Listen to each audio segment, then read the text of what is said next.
4.2-litre V8. This has a 5.2-litre Lamborghini V10. That means 518 brake horsepower, enough torque to tenderize an elephant, and a top speed of about 200 miles an hour. 0 to 60 is dealt with in 3.7 seconds. That's there, 80, 90, 100, 110, 120, 125 in 8 seconds. This thing is phenomenal! The handling is pretty epic as well.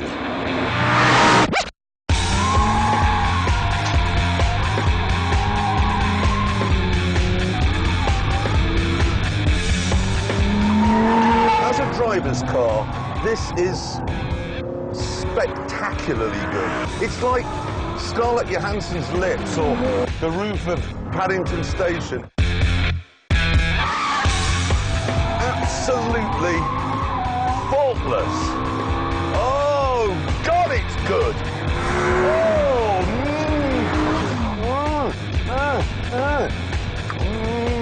nice car. And unlike most supercars, it's not even desperately impractical. You get a boot, which is big enough for 3 medium-sized goats. You get a useful shelf behind the seats, and you get room inside to move about and breathe. There are a couple of mistakes, I admit. If, for instance, you have a can of tangy, refreshing drink here in the cup holder, and you go to change gear, your elbow's going to knock it over, and that's annoying. And as far as I can work out, the trip computer isn't working. I don't like to say that, obviously, because it will have been installed by a German who'll be shot at dawn for his mistake, but it doesn't.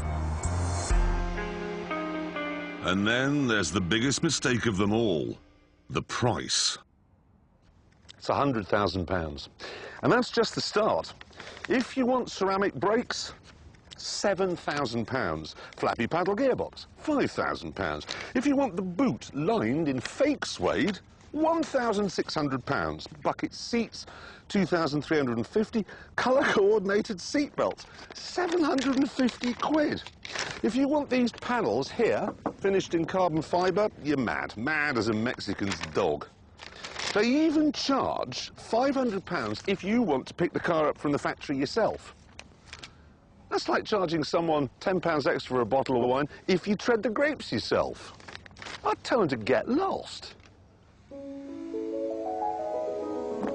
Strangely, however, it's not the money that would stop me buying this car. The trouble is it's a bit too joyless, a bit too like Scarlett Johansson's lips. You can never imagine this thing smiling.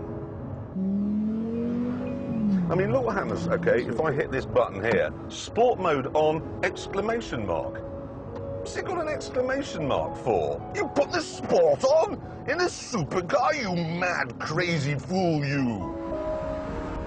And look at the sat-nav, okay? It can take you to a bank or a bowling alley or a bus station.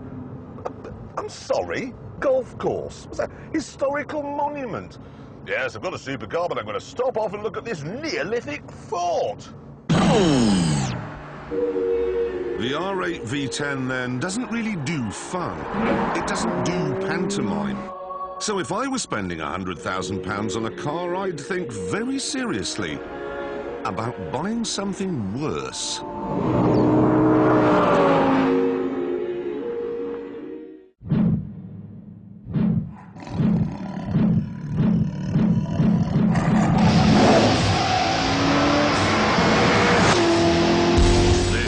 The Corvette ZR1, which is extremely fast.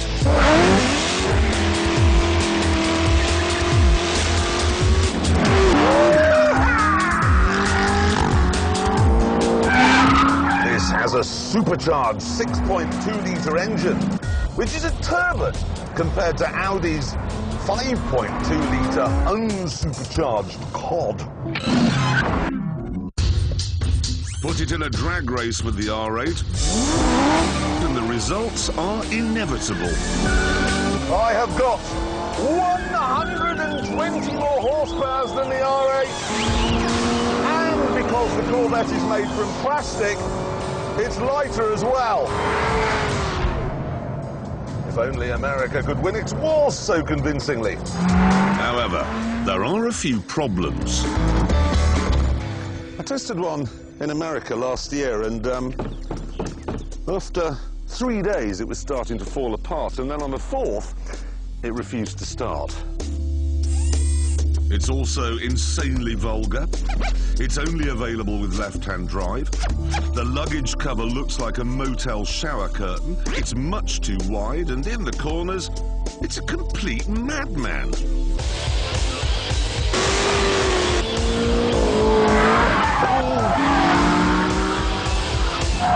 When I drove this thing in California, I loved it. But I think it might have been a holiday romance, because here on our track, it's well, let's be kind, let's say difficult.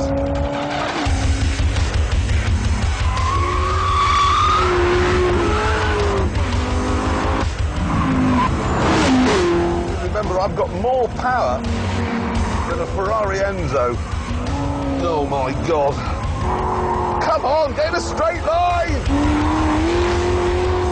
I may have more firepower, but trying to keep up with the Audi is like trying to win the Grand National whilst riding a lion that's made out of teeth and jelly.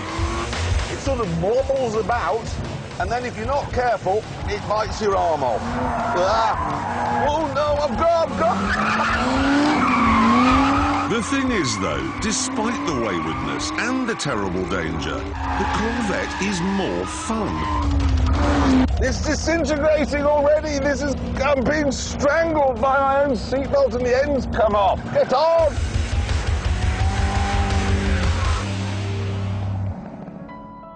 Be in no doubt, then, the Audi is a better car.